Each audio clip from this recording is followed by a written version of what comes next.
Hey there, fellow investors. Welcome back to our channel, where we break down tech troubles into simple solutions. Today, we're diving into a common headache for Robinhood users in 2025: not being able to withdraw your money. Whether you're a newbie or a seasoned trader, this issue can be super frustrating, but the good news is, it's often fixable with a few straightforward steps. Let's get right into it. First off, why might Robinhood be blocking your withdrawals? In 2025, Robinhood has tightened security to prevent fraud, so common culprits include unverified accounts, daily withdrawal limits, or even temporary holds due to suspicious activity.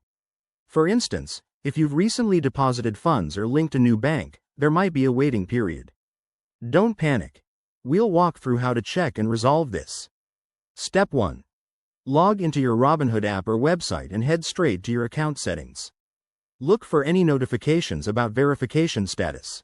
If your account isn't fully verified, you'll need to upload a government-issued ID and proof of address. This is crucial because Robinhood requires this for security reasons in 2025. Next, Step 2. Check your withdrawal limits. Robinhood often sets daily or weekly caps, especially for new users. Go to the Transfers or Banking section and review your available limits.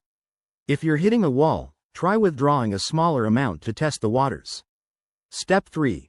If that doesn't work, look for any holds or restrictions. Sometimes, large trades or unusual patterns trigger a security review.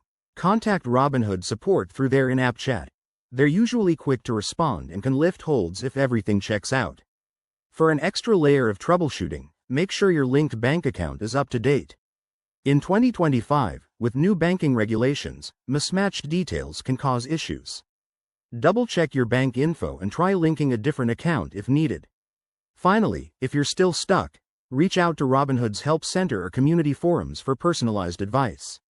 Remember, patience is key. These processes are in place to protect your funds. Thanks for watching. If this helped, hit that like button and subscribe for more tech tips. See you in the next video.